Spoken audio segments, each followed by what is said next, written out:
Jésus-Christ est Dieu. Dans la biographie du prophète, quand on prend la page 43, on nous dit que les gens disent, Dieu seul sait si c'est vrai, qu'Amina, la mère du prophète, racontait que lorsqu'elle était enceinte, elle eut en songe la visite d'un homme qui lui dit, tu portes dans ton sein le Seigneur de cette nation. Dès que tu auras accouché, tu mettras l'enfant sous la protection de Dieu, l'unique, à l'abri de la méchanceté des vieux. Tu l'appelleras Muhammad. Tu l'appelleras Muhammad. Amina racontait aussi que lorsqu'elle fut enceinte de Muhammad, elle vit sortir d'elle une lumière qui illumina devant elle les châteaux de Bosra en Syrie. Et quand l'enfant est né, le nom qui lui a été donné, c'est bel et bien Muhammad. Alors, le Ahmad là, ça sort d'où? Puisqu'ils ont tendance à dire non, que dans l'Ancien Testament, il est dit que Jésus s'appellera Emmanuel, Jésus s'appellera tant. Donc, ce n'est pas le vrai tant. Mais vous aussi, vous devrez nous expliquer ceci. C'est pour ça que le pasteur dit souvent, avant de vouloir fouiller chez nous là, vérifiez chez vous s'il n'y a pas d'abord des problèmes. Vérifiez d'abord chez vous s'il n'y a pas de problème. Voilà Issa qui annonce votre prophète, mais il dit qu'il sera sous le nom de Ahmad. Mais aujourd'hui, le nom que vous nous apportez, c'est Muhammad. Le nom que sa maman a donné, c'est Muhammad. Le nom que l'ange a donné, c'est Muhammad. Le Ahmad là, c'est qui? Point d'interrogation. Mais comme ce n'est pas ça le sujet, on va rentrer maintenant. Oui. Non. Inigo, s'il te plaît. Reste d'abord là. Tu as raté quelque chose. Relis bien le verset là avec les lunettes islamiques, c'est-à-dire dans le contexte islamique. Muhammad reçoit ce verset. Relis tout le verset, s'il te plaît. Okay. Moi, je pensais que tu allais toucher l'élément là. Moi, on avait touché un élément ici selon lequel la prophétie a été donnée aux enfants d'Israël. Ce sont les enfants d'Israël qui devront recevoir le Ahmad en question et non. Merci. Maintenant, prends la deuxième partie. Prends la deuxième partie de ce verset-là. Commence à lire puis. Ok. Il est où le puits de DJ? Puis comme. Quand celui-ci vint à eux, aux enfants d'Israël bien sûr, avec des preuves évidentes, ils disent c'est là une magie manifeste.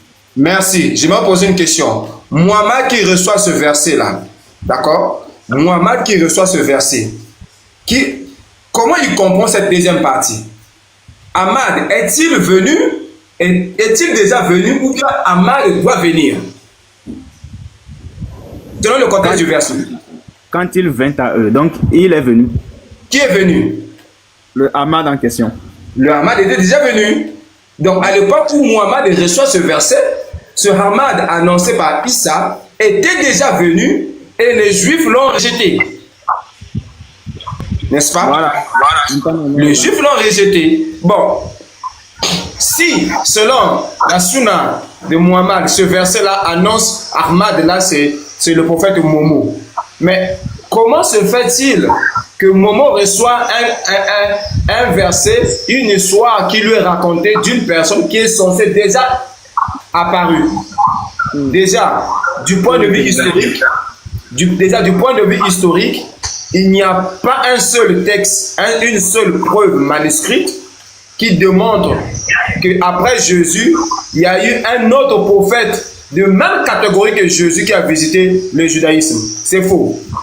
Dès que le départ de Jésus, 70 ans plus tard, c'est la déportation, destruction par Titus du temple d'Israël. C'est le peuple d'Israël qui les Juifs se sont éparpillés dans le monde et jusqu'à aujourd'hui.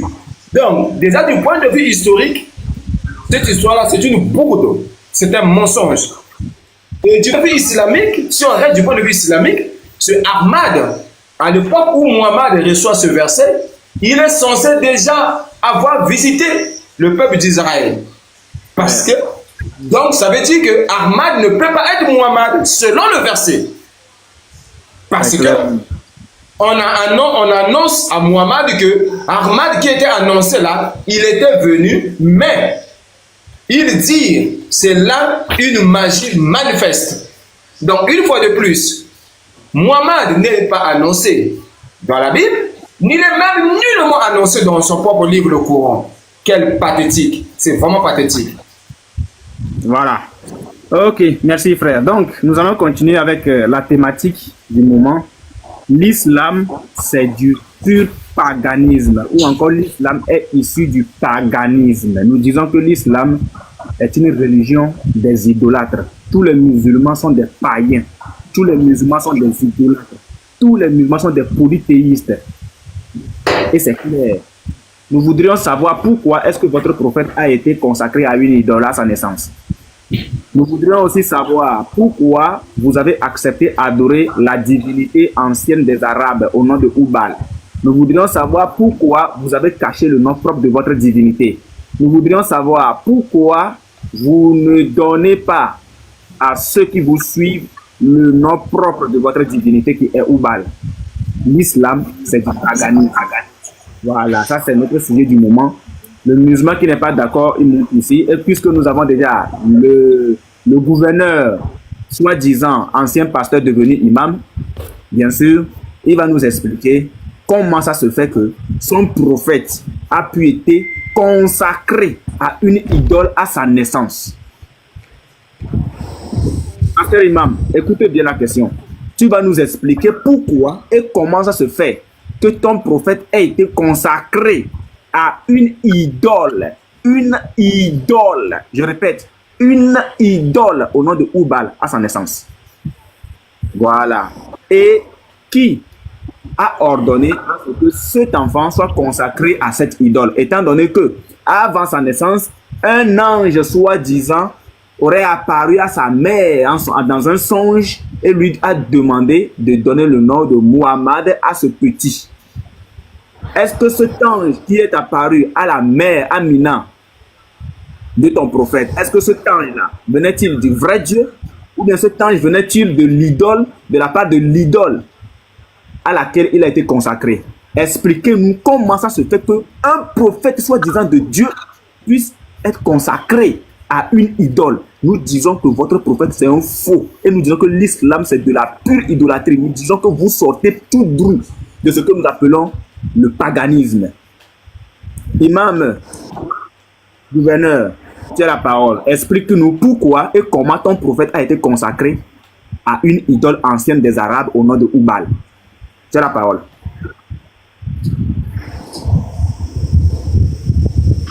Ok. Je vais te rappeler quelque chose rapidement avant que tu ne prennes la parole. Je te rappelle ici que nous ne sommes pas dans la Bible. Nous ne trouverons aucunement le nom de ton prophète écrit dans la Bible.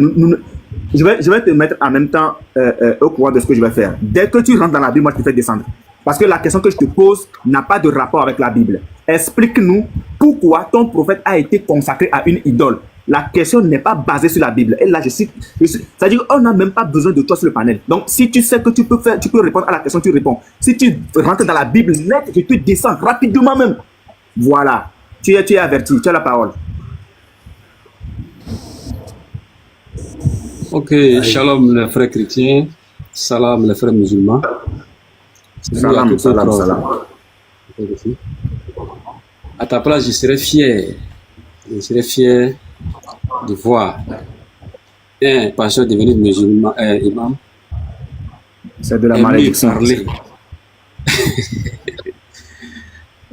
Je serais fier de voir quelqu'un aimer. S'il te plaît, va droit au but, s'il te plaît, va droit au but. On va le droit au but. Merci beaucoup pour la parole. Avant de répondre à ta question, vous voyez qu'il y a un peu longtemps que je suis là.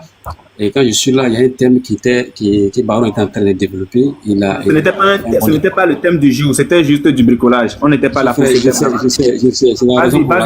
Va droit au but. Voilà, d'accord. Donc, moi, je vais me prononcer là-dessus rapidement. Voilà, avec les preuves claires. Tu peux prononcer sur quoi? Nous sommes sur ce nom-là. Le nom de quoi? Voilà, si c'est qu'il a dit concernant José et Yeshua. On n'est pas là pour ça. Je t'ai posé la question. Au moins pour chercher la vérité. Au moins pour révéler la vérité. Est-ce que tu veux parler sur ton prophète? Voilà. Oui, je vais répondre. Non, parce que je vais répondre. Il n'y a pas de souci. Réponds d'abord. Après, quand tu as fini de répondre, ils n'aiment pas, pasteur, ils n'aiment pas le prophète. Ils n'aiment pas le prophète parce que le bon sens aurait voulu que tu commences par ton prophète. Voilà. Mais ils n'aiment pas le prophète. Ils aiment trop Jésus. Ils aiment Jésus plus que le prophète. Je suis d'accord. Je vais répondre à la question, d'accord. Et je vais rapidement revenir pour tu prends ça comme argument. Voilà. Et donc, les preuves claires aujourd'hui pour dire Jésus, là, c'est Jésus. Il faut répondre à la question. Okay. Il faut répondre à la question. Voilà. Déjà, tu n'es pas pour la question, la question. Tu as posé beaucoup de questions. Voilà. La première question, c'était quoi? La première question, c'est explique-nous comment et pourquoi ton prophète a été consacré à une idole. D'accord, merci beaucoup. Je réponds rapidement à la question. Et il faut surtout, j'ai combien de temps pour éviter que tu m'interromps? Tu as 2 minutes. J'ai combien de temps? Tu as 2 minutes. Combien? Tu as 2 minutes. 2 minutes, ah d'accord, merci beaucoup. D'abord, il n'y a aucune chose qui fait l'unanimité qui le dit. Voilà, parce que les choses que tu mentionnes ne font pas l'unanimité au sein de l'islam. La seule chose qui ne fait pas l'unanimité. Tu vas voir des musulmans qui diront qu'ils ne sont pas d'accord avec ça, mais je ne suis pas forcément avec eux. C'est une parenthèse. Considérons déjà que ce que tu dis là est vrai. Voilà. Aucune chose ne confirme ce que tu dis, qui est unanime islamiquement. Si cette source que tu as sortie dit qu'il a été consacré à Ouba, c'est aucune source qui fait l'unanimité. Ça, c'est clair. Voilà. Maintenant, je considère cela. Je considère que tu crois à ça, il a été consacré à une idole à sa naissance. Je considère cela. On va sur cette base. D'accord? On va faire des politiques là-dessus. D'accord. En droit, on dit un enfant n'est pas apte à vouloir. Ça veut dire quoi? Ça veut dire qu'un enfant là, même si tu le mets dans canari des fétiches, ça ne compte pas pour lui parce que c'est un enfant. Tout ce qu'il fait là, ça compte pas. Ses parents là, ils peuvent le prendre dans canari des fétiches et puis verser sans sur lui. C'est un enfant. Un enfant reste un enfant. D'accord? Voilà. Ce que nous considérons sur notre prophète, c'est à partir du moment où il a reçu la révélation divine. C'est à partir de ce moment-là qu'il est suivi. Nous, on le suivait Mohammed avant. On le suit Mohammed en tant que prophète, pas Mohammed avant qu'il ne soit prophète. D'accord? Donc, parlons de ce qui se passe après sa révélation. Qu'est-ce qu'il a dit après la révélation? C'est cette base-là, on doit poser une question. On voit un peu. C'est quoi un peu l'exemple un peu sur Moïse aussi dans la Bible qui dit que Moïse a tué. Il a été coupable d'un meurtre avant. Mais ça n'a pas empêché qu'il soit choisi comme prophète de Dieu. Donc, c'est pour dire que le passé là, nous, on ne considère pas ça. Un enfant, mais ça ne veut rien dire chez moi. Donc, on considère que c'est vrai, mais moi, j'ai une considération pour ça. Mais quand il vient, quand il reçoit une prophétie, qu'est-ce qu'il fait? Il va te dire dans la 10, si tu es d'accord. Quand il reçoit maintenant, il est adulte et puis il reçoit la prophétie. Quel est son comportement maintenant qu'il a reçu une prophétie où il a été choisi là? C'est là on va regarder. Donc, si tu es d'accord, je vais rentrer dans une notice tout à l'heure. Et puis on va lire maintenant, c'est sur cette base on doit le juger. C'est un enfant, c'est un enfant. Continue, vas-y. Le temps est passé, mais vas-y, continue. D'accord, donc je vais, excuse-moi, il y a pas un indice rapidement, puis je vais lire. Un indice rapidement. Encore 1 minute 30. Je vais préciser, le temps qu'il cherche la 10, je précise qu'il est impossible pour un musulman de faire une allocution sans se référer à la Bible. C'est impossible, ça n'existe pas. Moi, j'échange avec un chrétien, forcément. Lis le hadith. D'accord, il vient. Excuse-moi.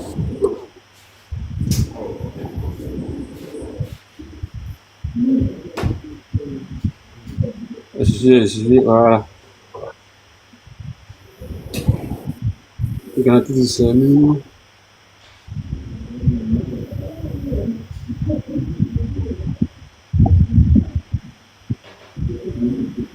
Voilà, ok. Bon, la disque que je vais lire maintenant, si vous voulez, je peux même ouvrir ma caméra et sortir le livre. Hein. Voilà, donc il s'agit de Soyi Boukari, chapitre intitulé Obligation de pèlerinage dans la tradition révisée d'Arkad Ahmad. Vas-y, Boukari combien? Allô? Boukari combien? Attends, il y a ma caméra. Attends, je viens. Moi, c'est pas le numérique, hein, c'est le physique. Ça vaut combien? Voilà. Volume 1, voilà. Là, c'est encore plus clair. Volume 1, j'ouvre ma caméra, on va battre ça. Ma caméra. Volume 1. Attends, je vais ouvrir ma caméra, tu vas voir. Oui, donne-nous, on te suit au même moment, c'est pas un problème. Volume 1. Non, est-ce que tu as ça? Est-ce que tu as ça? Donne, on va trouver, donne. Boukari, volume 1, combien? Voilà. Livre combien? D'accord. Ici, là, c'est volume 1, voilà, ça ici, volume 1. Volume 1, page 788. Donc, j'ouvre. Le numéro du hadith. Le numéro de la 10. Le numéro de la 10, 788. 788. 788. Voilà, 10 numéro du volume 1, page 770.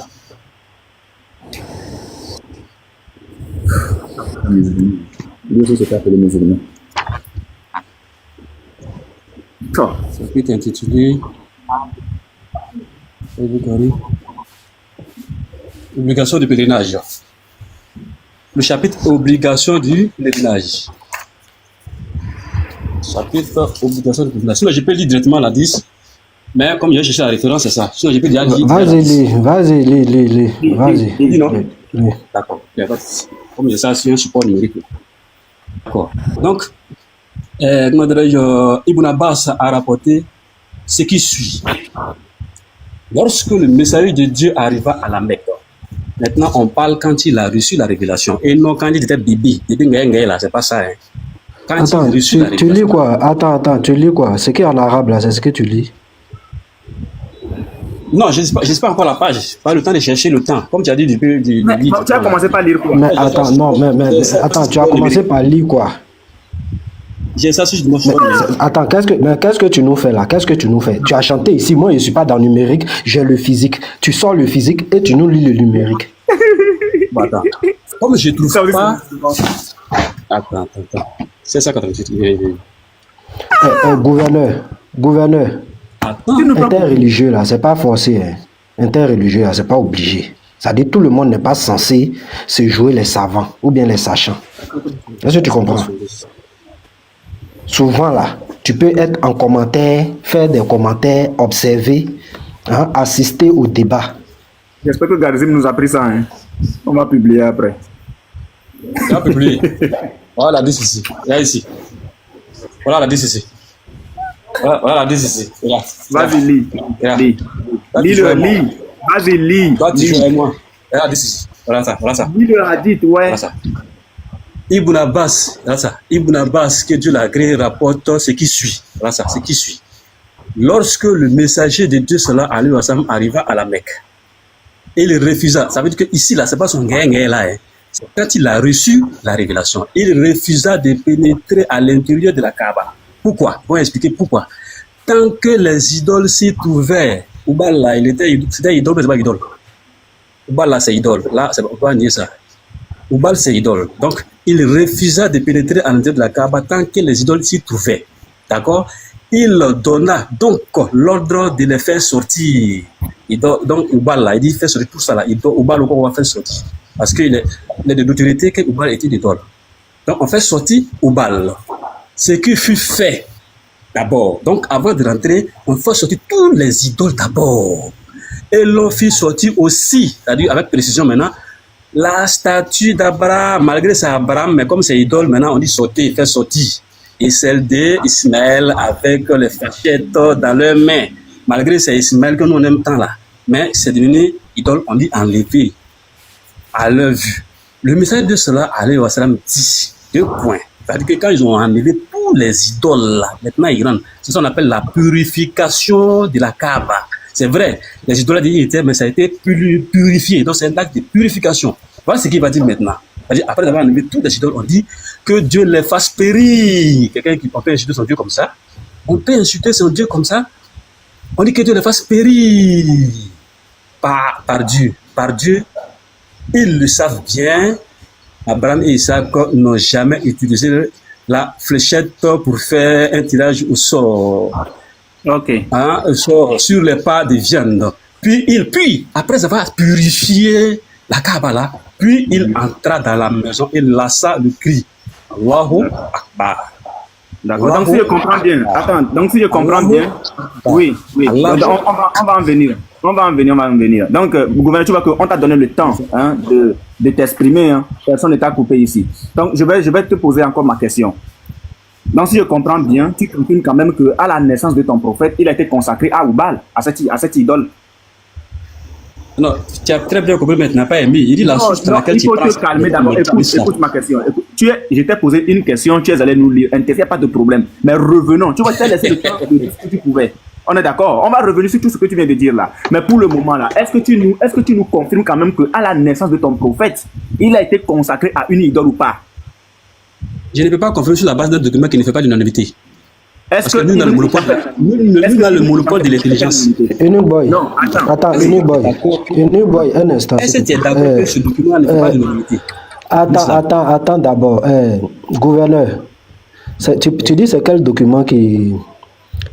c'est sur quel document il y a divergence là? C'est sur quel document? Ah, mais il a dit qu'il n'a pas dit que l'histoire d'état cacheté, non? Tu confirmes qu'il y a divergence là-dessus? Aïe. Attends. Donc, tu n'as jamais vu... Est-ce que tu confirmes qu'il y a divergence sur ce document? Oui, puisqu'il y a des musulmans qui se font ambition couranistes. Ils ne croient pas à tous ces livres. Ah, tu dis il y a divergence dessus? Ah oui, il y a divergence dessus. Moi, comme ça, moi personnellement, je ne suis pas obligé de croire à ce livre-là. Je ne suis même pas obligé. Professeur, repose-lui la question. Il dit que le nectar cacheté est quoi? Repose-lui, frère, je n'ai pas bien entendu. Voilà, il veut tricher. Il veut tricher. Oh, il est déjà coincé, c'est fini. Non, gouverneur, est-ce qu'il y a divergence sur le nectar cacheté? À part le Coran en islam, tout autre livre là font l'objet de divergence. À part le Coran. Sors-moi la sauce, s'il te plaît. Attends. Non, je vais jouer à son jeu. Sors-moi la sauce, s'il te plaît. Vas-y. Quelle sauce? Tu viens de dire quelque chose, non? C'est écrit où? À part le Coran, ce que tu as raconté là, c'est écrit où? D'accord. Quand tu prends le Coran. C'est écrit où? Attends, mais tu me poses une question.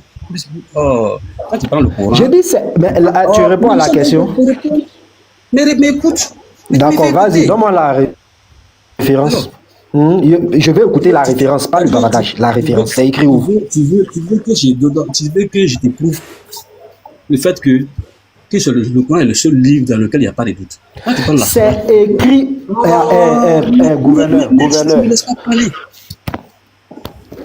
gouverneur, lorsqu'on te pose une question, réponds à la question qui t'est posée.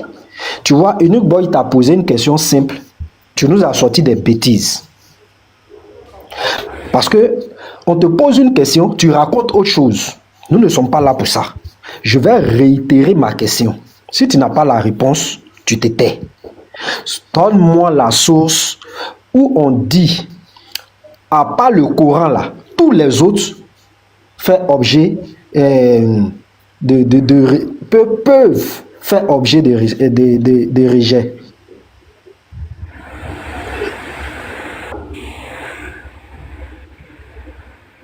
Donc quand tu te démutes là, tu me donnes la référence. Je ne vais pas écouter tes bavardages. Tu me donnes la référence. En dehors du Coran, tous les autres peuvent être rejetés. Vas-y. Non, mais tu ne dis pas ce que j'ai dit. Le seul livre où il y a le point de doute, c'est le Coran, en Surat 2, verset 2, verset 2. Voici le livre dans lequel... Est-ce que c'est ce que je te demande? Est-ce que c'est ce que je te demande? Aucun autre livre.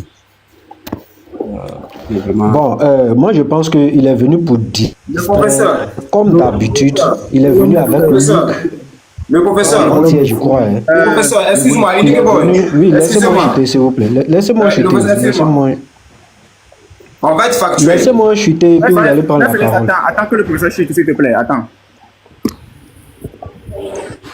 Voilà, je vais chuter et vous allez prendre la parole. Il est venu avant-hier avec Luc. Il nous a foutu la merde. C'est-à-dire, ce qu'un enfant ne peut pas commettre comme erreur là. Lui, en tant que vieillard, a fait cette erreur là. On n'a rien dit. Aujourd'hui, on a accepté. Fils de Jésus, on dit qu'il est fils de Jésus. C'est une question qui était très légitime. Dans ta Bible, on dit qu'il y a un fils. Tu peux te muter. On a accepté de te reprendre aujourd'hui. Enoch Boy te pose la question. Est-ce que tu es d'accord que ton prophète a été consacré à une idole à sa naissance? Tu dis, le document qu'il donne là,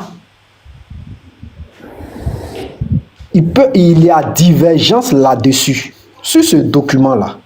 C'est ce que tu as voulu nous faire croire. Donc moi, je vais te redemander une dernière fois. Est-ce que Et regarde, si tu ne réponds pas, mon doigt est déjà appuyé. J'ai déjà la main appuyée. C'est-à-dire, je te descends directement. Si tu racontes tes bêtises là encore, je te descends directement. Est-ce qu'il y a divergence? Oui.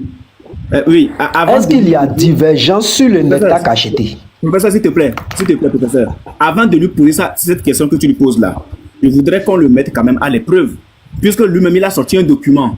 Commence par son propre document. Est-ce qu'il y a divergence sur son document? Parce qu'il dit, à part le Coran, tout autre document, il y a divergence. Je veux que tu lui poses d'abord. C'est ça que j'allais poser. C'est la question que j'allais poser d'abord. Professeur, s'il te plaît, vas-y avec lui, avec son propre document d'abord. Après, on vient sur le nectar cacheté. Ça veut dire que si on vient sur son propre document et qu'il a divergence, c'est quoi? C'est que c'est à jeter. Professeur, vas-y, s'il te plaît, vas-y. Avec son propre document d'abord. Ok, donc tu as bien entendu la question. Vu que tu veux ruser, vous je sais pas, vous pensez, c'est quel Dieu même vous prêchez même? Le document que tu venais de nous lire là, est-ce qu'il y a divergence dessus? Oui, il y a divergence parce qu'il y a un groupe islamique qui se fait appeler coraniste et ne croit pas à ça. Donc c'est déjà une divergence. Les coranistes ne croient pas à ça. Là. Le coraniste là, le livre que j'ai lu là, le coraniste là, il ne croit pas à ça. Comme les coranistes sont des musulmans. Vous les sunnites, vous reconnaissez maintenant le coraniste comme musulman. Non, alors, la différence entre coraniste et... Donc toi qui es sunnite, tu commences à reconnaître et considérer comme un musulman, un coraniste. Moi j'ai la seconde question maintenant. Frère, professeur, vas-y. Seconde question maintenant. On a besoin de... Vrai ou faux? Ça, tu es professeur quand même. Non, tu vois, pourquoi tu changes? Pourquoi à chaque fois tu changes ce que tu dis? Non, j'ai dit quand il y a divergence de Dieu, ça ne veut pas dire que c'est faux forcément, parce qu'il y a une partie qui peut être juste. Divergence, ça veut dire que je suis l'autre est d'accord, l'autre n'est pas d'accord.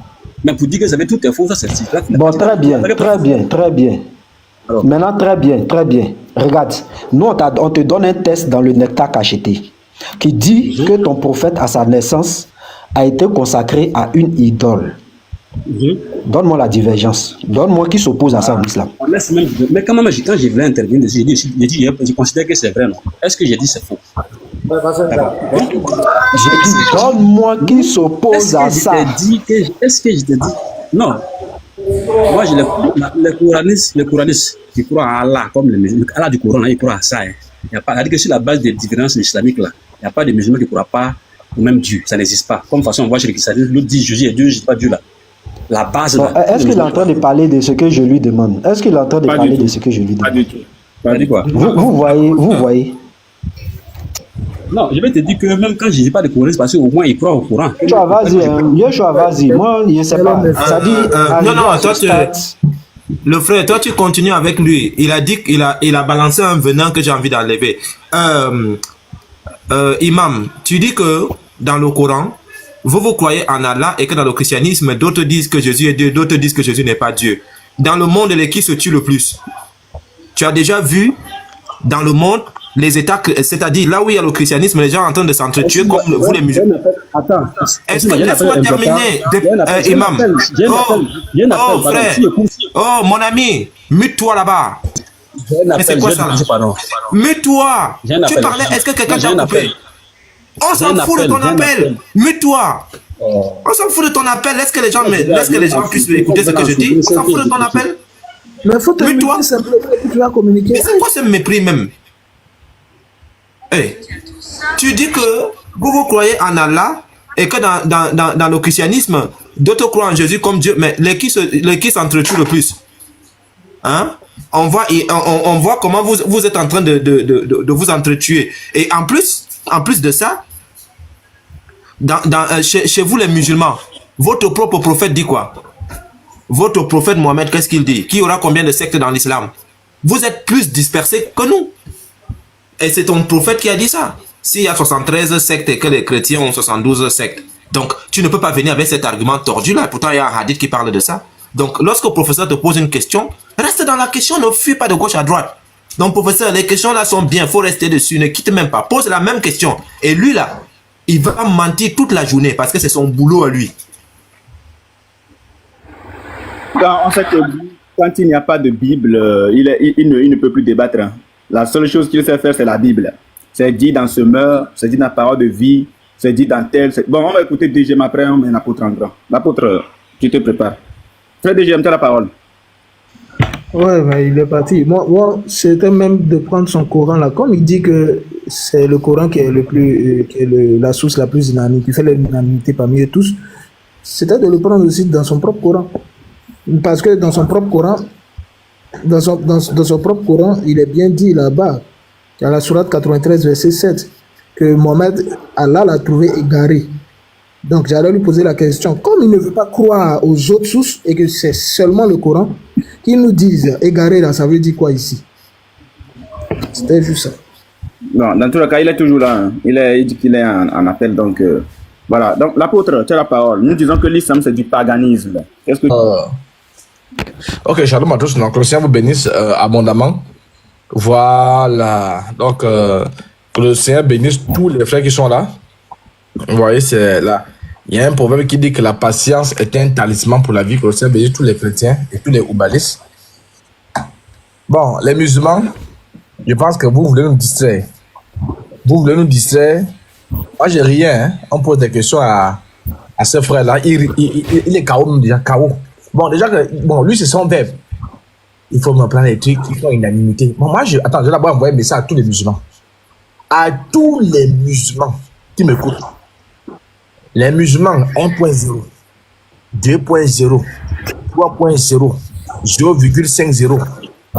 J'ai dit, l'islam là, l'islam sunnite est basé sur les textes, est basé sur le hijma, est basé sur le qiyas, est basé sur la sunna, est basé sur Al-Coran. Nous, on s'en fout de votre imagination. Je pèse mes mots. Hein. Parce que moi, j'ai comme l'impression même que les musulmans 2.0 veulent refaire l'islam. L'islam sunnite est déjà fait. Et l'islam sunnite est à 97% de la population mondiale des musulmans. C'est-à-dire que tous les musulmans là, l'islam sunnite c'est au moins 97%. Ça veut dire quoi? Ça veut dire que le 3, c'est-à-dire le 2 tiers c'est même petit. On va dire ça comme ça. Le 2 tiers de ceux qui viennent sur nos lives sont sunnites. Donc, quand on discute avec vous, nous, on s'en fout de votre philosophie. Vous comprenez? Nous, on s'en fout de ce que vous pensez. Boukadi a fini l'islam sunnite. L'islam n'est pas comme le christianisme, c'est très différent. Et c'est là où c'est très important. Le christianisme, la révélation est progressive. C'est pourquoi on dit que la lettre tue, mais l'esprit vivifie. Le christianisme, Jean 1.1, moi je peux comprendre ça d'une façon, le faux aussi d'une autre façon. Et là, c'est l'esprit. C'est-à-dire que la révélation n'est pas stable. Ouais, là, ils sont obligés de revenir. Alors qu'en islam, c'est fini. Le travail est déjà fait. On ne fait plus rien, on dit seulement Amina, on s'en va. Donc, ça t'énerve, on s'en fout. Ça ne t'énerve pas, on s'en fout aussi. Vous n'allez pas venir refaire le travail de Boukari. Vous n'allez pas venir refaire le travail d'Al-Timidi, le travail des musulmans. On ne vous a pas forcé à être musulman. Si vous n'avez rien à faire, vous allez faire zik. Allez-y faire zik. Ne venez pas nous amener cela. On fait le débat des musulmans. Chaque musulman veut apporter ce texte. Donc, Boukari, c'est quoi? C'est qui?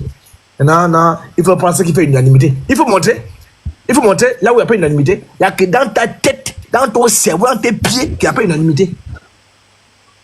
Parce que vous voulez entrer à l'islam en conjuguant les verbes. Moi, je pense que, je suis que, il n'y a pas le jeu là-bas. Les cinq prières là, conjugué là-bas. Vous avez honte de votre religion? Assumez vos textes. Des colobosards qui viennent nous amener. Chaque musulman va venir avec son mot. Moi, je pense que c'est illogique, comme Oussad Diané. Tu peux marier ta fille à 6 ans. Hein? Bon, Oussad Diané n'est pas d'accord, mais qu'est-ce qu'on a à foutre? Qu'est-ce que le professeur a à foutre? Entre Oussad Diané et Boukari, je prends Boukari. Entre Oussad Diané et Muslim, je prends Muslim. Entre Oussad Diané et Al-Timidi, je prends Al-Timidi. Entre Oussad Diané et Malik, je prends Malik. Voilà. Quand tu parles de Diané, c'est trop bon, comparer Diané à ces personnes-là. Prends un érudit au hasard comme ça. Abdul Majid. Ou encore Zakar arrive, ou Zakar, je sais pas quoi. Bref, entendez-vous là-bas. C'est mieux. Sinon, si c'est Tiané là, c'est pardon. Vous venez sur les lives, vous ne maîtrisez rien. Vous venez nous emmerder parce que vous avez honte de vos textes. C'est nous qui avons écrit ça.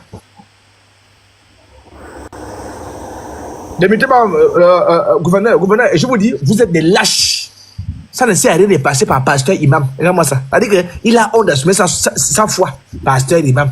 Il n'y a que dans ta tête que ça existe, pasteur imam. Dans ta tête là. Dans ta tête, c'est-à-dire on ouvre ta tête là, on prend ton cerveau, on va écrire pasteur imam. Parce qu'il va se cacher. Il devra commencer chez lui. C'est Moussoro ou Roussoro. Gouverneur de toi, je vais te poser ma question. Si tu mesures la philosophie satanique de Aston Bar, la philosophie satanique. Reste serein d'abord, reste serein. Je fais 2 heures sans parler. Hein. Si tu mesures la philosophie satanique de, comment on appelle, Béni Islam, je te fous dehors. Très bien, on va lentement et sûrement. Moi, je t'aime et toi aussi tu m'aimes. Allons. Gouverneur, débute-toi. On va lentement et sûrement. Je suis démuté. Oui, est-ce que tout est né avec Abraham? Tout. C'est-à-dire, quand je parle de tout, c'est-à-dire que la Kaaba, les sept tours, vous faites là, la pierre noire, etc. Est-ce que tout ça est né avec Abraham? On m'a donné la garantie de si je répondais à la question, j'allais me prononcer sur Jésus. Non, moi, je n'étais plus là. Je n'étais pas là. Moi, je pose ma question. Je n'étais pas là. Je dois me prononcer sur ça. Gouverneur, je vais te poser la question pour la dernière fois. Ils ont été même rapides. Voilà, merci beaucoup. Donc, nous disons que tous les musulmans du monde, vous êtes dans le faux. Vous adorez une idole. Et une idole ancienne, pas nouvelle, parce qu'il y a une nouvelle idole. Vous adorez une idole ancienne qu'on appelle Allah Azawajal alias Oubal. Et Mahomet est venu vous tromper. C'est de qui? Vous êtes musulman? Allô, c'est de qui? Siriki. Le micro de pasteur grisé beaucoup, hein. C'est lui qui vous êtes musulman? Il n'est pas là. On va prendre quelqu'un d'autre. Ok. Il faut les faire monter. J'ai dit, nous demandons ici. Vous pensez qu'on sera distrait avec vos histoires de Jésus? Moi, j'ai dit au pasteur, le pasteur a dit, je préfère même rien dire, c'est bon. Allez-y dire au sang camarade qu'on s'en fout de lui. On est sur les vraies choses. Vous allez nous dire exactement, votre Dieu s'appelle comment?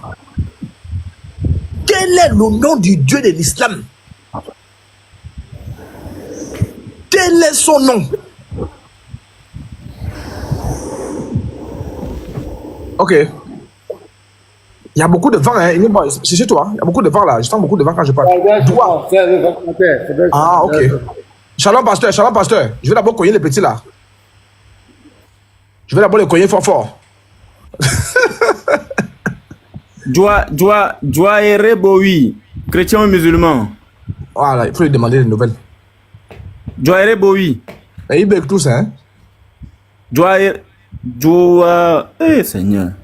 Frère, dis-moi les doigts. Tu vas faire les doigts. C'est tout? Joa Boui. Il n'est pas là. Vous faites les demandes et vous... Voilà, donc, frère descendre. Nous disons, la question que nous nous posons, parce que maintenant, notre question est légitime. Pourquoi Mahomet a reconnu les pratiques du paganisme en islam? La question est claire. On a essayé de zoomer, on a essayé de regarder, on a essayé d'analyser les frères et moi. Et on constate que les polythéistes nus étaient ancrés dans le paganisme. Notamment avec Obal, notamment avec Manat. Et avant, parce qu'il y a quelqu'un qui a posé la question là. Avant qu'Obal n'arrive là, Al-Moutalib a adoré qui? C'est très simple. Regardez. Je vais cacher certaines informations. Ça, c'est pour les robustes là. Voilà. On va pas donner tout ça pour les petits Nyama. Voilà. Moutalib, comment on appelle-t-on là? Regardez. Il y avait déjà Obal quand Moutalib est arrivé. Hein. Oui, avant la venue de Ibn Louay là. Voilà, je ne recule pas Ibn Louay. Ouais, selon les rythmes, machin, la circumambulation. Voilà, ici là. Sur la page 32. Parmi les idoles les plus anciennes figuraient Manat. Elles étaient adorées en un lieu appelé Al-Mushala, près de Khalid, au bord de la mer Rouge. Une autre idole appelée Alat fut adoptée plus tard à Al-Taïf et une autre du nom de Al-Uzza à Wadi, Dakal. Il s'agit des 3 idoles principales. Les polythéistes se répandirent ensuite, des idoles s'érigèrent dans chaque parcelle de Edjar. Vous ne comprenez pas quoi? Il faut expliquer ça en anglais. L'apôtre. Oui, frère. Oui. Tu sais, j'aimerais un peu rebondir sur le hadith que le gouverneur venait de lire là. Je ne sais pas s'il s'est rendu compte que ce hadith-là ne fait que renforcer encore de plus belle notre fameuse question. Quel est le nom de votre Dieu? Il nous lit un hadith où on dit que Mohammed arrivé à la Mecque, il a fait sortir les idoles qui étaient dans le comment on appelle ça? Dans la Kaaba. Il est entré à l'intérieur et il a dit Allahu Akbar. Dans le même endroit, selon l'état cachetier, quand il était enfant, son père, c'est pas son grand-père, est entré avec lui, dit encore Allahu Akbar. Le même mot. Du coup, on se pose la question, gouverneur. Ton grand-père présente votre prophète à Oubal, il dit Allahu Akbar. Ton prophète entre dans le même endroit, il dit Allahu Akbar. Mais finalement, on se pose la question, comment deux, si un temps soit peu, ils sont 2 divinités différentes, comment peuvent-ils apporter le même nom? Finalement, quelle est la différence entre le Allahu Akbar dit par le grand-père de Muhammad et le Allahu Akbar dit par votre prophète? Quelle est la différence? Ok. Merci frère. Donc, gouverneur, ils t'ont refait monter, c'est pas qui t'a refait monter. Je pense que tu as peut-être, tu es déjà poli, tu es bien cadré et tu es serein. Est-ce qu'on peut aller, gouverneur? On peut aller? Mais tu veux qu'on te jette. Très bien. Alors, la peur, la peur. Ok, la question que je t'ai posée. Ok, la question que je t'ai posée, c'est de savoir. Mais ton frère a posé une question tout à l'heure. Non, c'est mon frère. C'est ça que j'aime pas. Hein. Il faut laisser mon frère. C'est pas qu'ils sont en train de parler. Quand il va parler, tu parles à lui. Moi, ils sont en train de parler d'abord. J'ai fait 2 heures sans parler. J'ai fait 2 heures sans parler, non? Ah, d'accord. Oh. La réponse est là. J'ai posé, oui, tout le monde va s'entretenir. Il y a un enseignement dans 1 heure là. On va s'entretenir un peu. J'ai dit, est-ce que tu es d'accord en tant que musulman que tout est né avec Ibrahim? Quand je parle de tout, c'est-à-dire que Ibrahim a conçu la Kaaba, Ibrahim la pierre noire, Ibrahim a fait les 7 tours, Ibrahim, bref, il est la locomotive. Tu es d'accord avec ça? D'accord.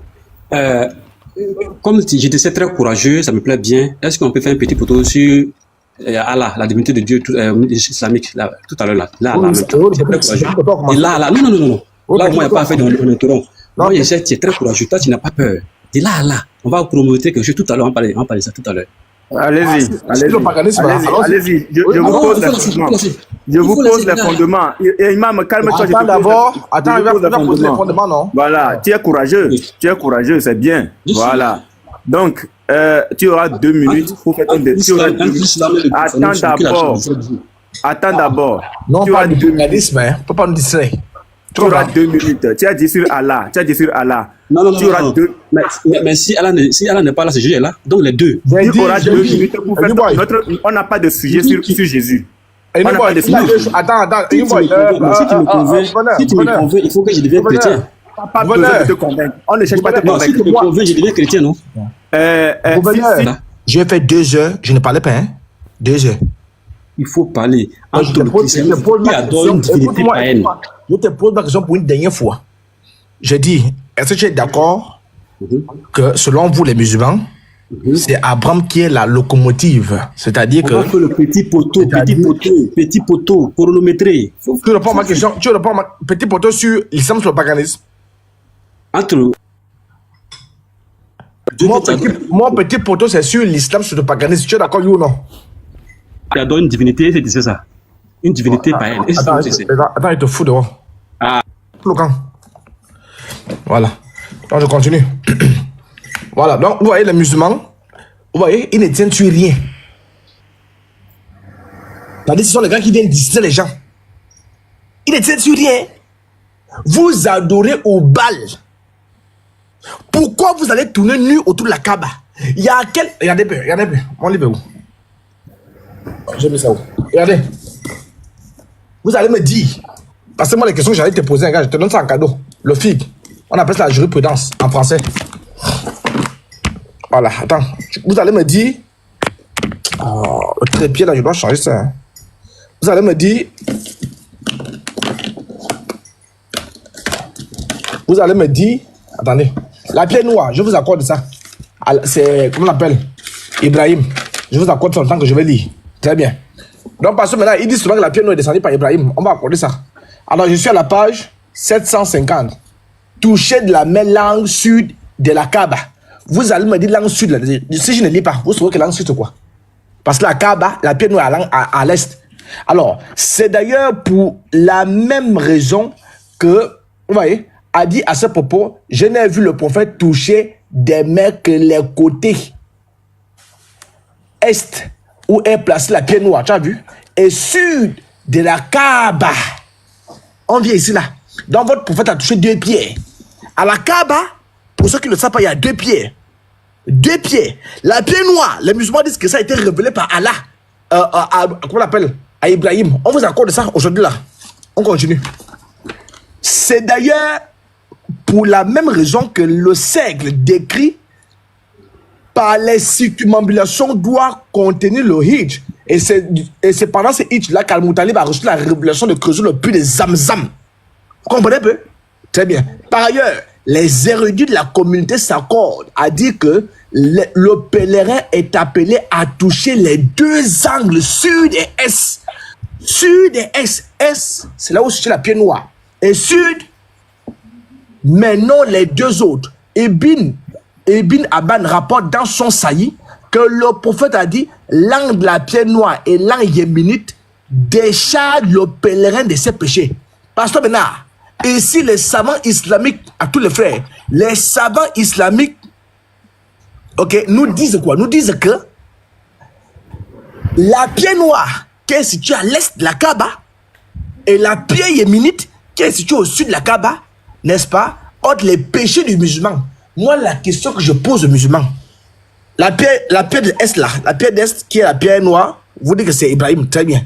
La pierre yéménite là, qui a révélé ça? Qui est descendu avec ça? La pierre yéménite là, voilà ma question.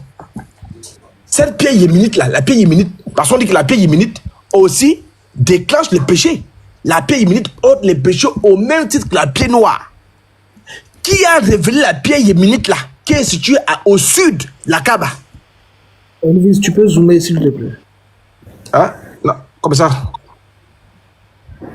Voilà, c'est bon.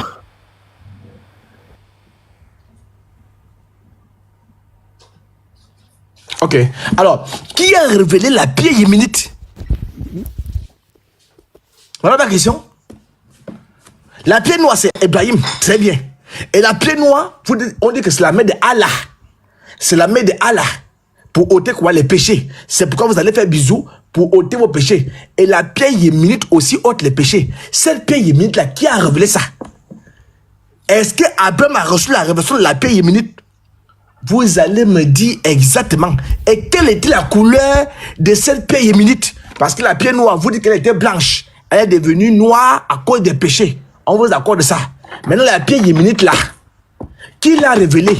Quelle couleur avait-elle? Où était-elle avant de descendre à Makkah? Il y a un polythéiste nu qui vient d'emmerder les gens. Vous adorez un faux Dieu. C'est vous qui venez parler aux gens. Vous voulez donner les leçons aux chrétiens. Vous venez donner les leçons aux hommes de Dieu. Vous venez donner les leçons aux élus de Dieu. Une religion qui est née, n'est-ce pas, dans le paganisme pur et dur. Hein? Regardez un peu. J'avance. Moi, j'aime bien prendre ma source là. J'aime bien prendre ma source là. Elle est où? Voilà. Regardez un peu. Je vais prendre la sourate. Je vais laisser un message. Si tu es musulman et que tu as fait ta demande, dis-le en commentaire. Si tu es musulman, que tu as fait ta demande, dis-le en commentaire. Tidjane est là. Ok, Il n'a pas fait de demande. Le vieux Tidjane n'a pas fait de demande. Non, Tidjane, c'est pas un débatteur d'ailleurs, donc lui, c'est pour soutenir le mensonge. Regardez, regardez. Le chaos que j'ai donné à l'autre hier. S'il y a les musulmans, il y a 12 demandes là. Les chrétiens ne font pas les demandes. Tu es chrétien, tu es sauvé. Hein? Regardez un peu. Regardez un peu. La sourate 111. Que périssent les deux mains d'Abou Lahab et que lui-même périsse. Les musulmans récitent ça tous les jours. Ils maudissent le gars. Parce que c'était un mécréant, c'était un idolâtre, c'était un polythéiste nu. C'est pourquoi Allah dit que périssent les deux mains d'Abou Lahab et que lui-même périsse. Très bien. Donc, c'est un ennemi juré d'Allah. En français, terre à terre.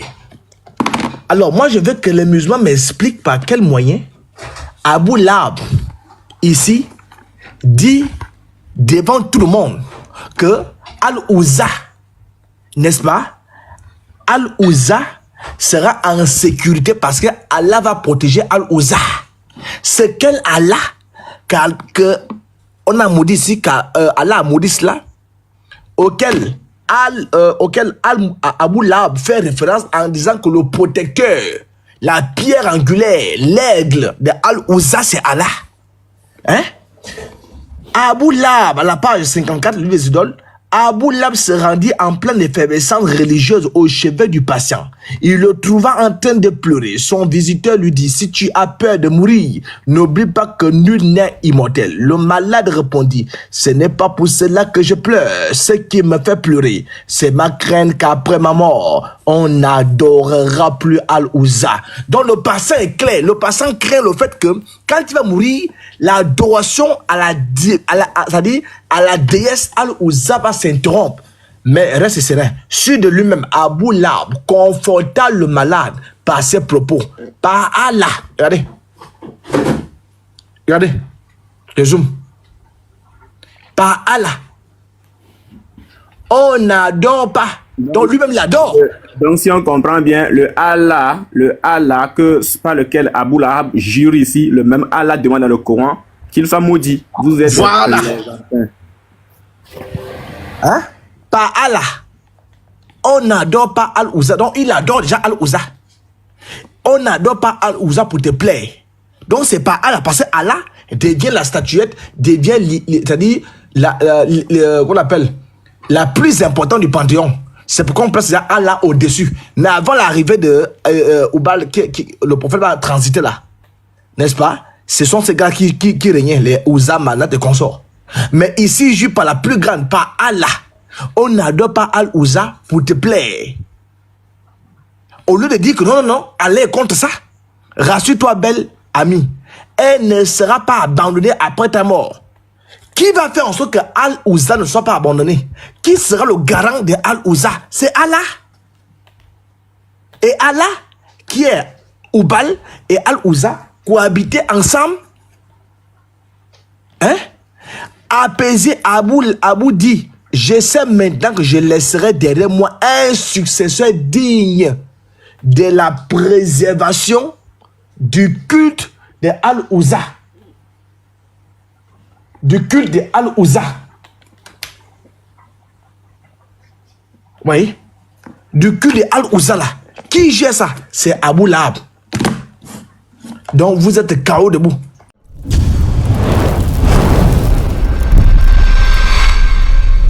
Jésus-Christ est Dieu.